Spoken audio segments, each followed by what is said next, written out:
Yang pertama, pengertian niat. Apa sih definisi niat? Secara bahasa, niat adalah bentuk masdar. Apa masdar? Apa terjemahan sederhananya? Masdar itu apa?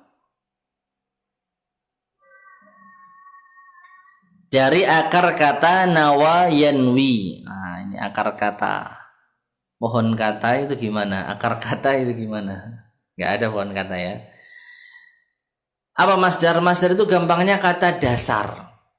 Kalau bahasa Indonesia, misal ada memukul, dipukul, terpukul, alat pukul, apalagi tempat memukul, dan yang semisalnya.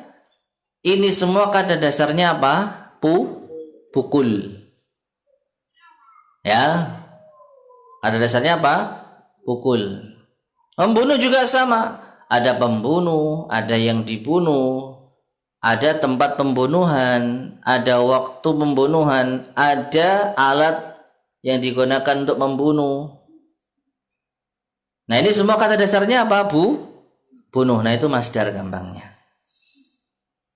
Cuman dalam bahasa Arab itu ada timbangannya, ada yang disebut wazan.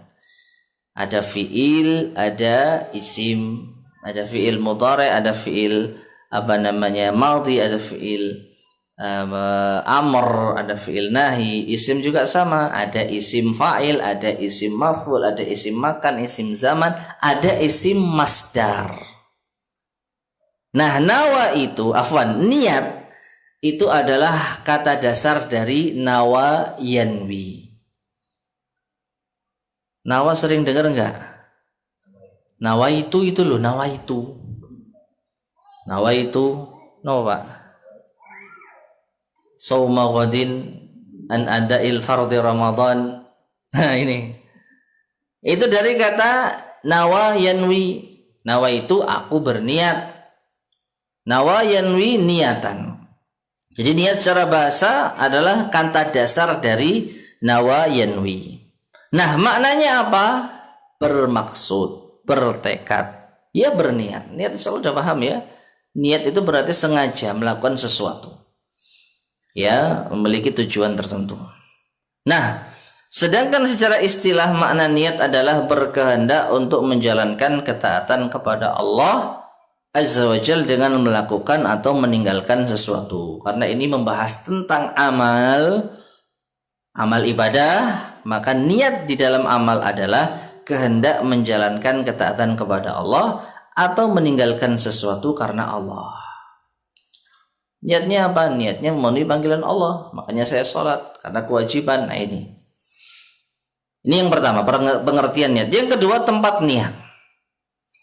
Tidak ada perselisihan di kalangan para ulama bahwa tempatnya niat adalah di dalam hati. Di dalam hati, bukan di lisan. Ya, karena betapa banyak kita jumpai lisan beda dengan hati. Makanya ada istilah orang munafik.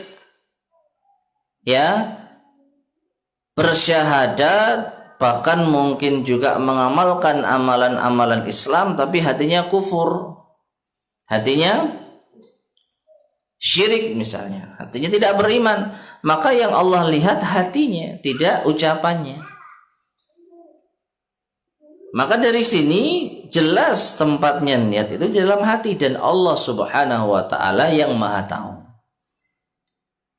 Nah, ini Syekhul Islam Taimiyah berkata, tempat niat itu di hati, bukan di lisan.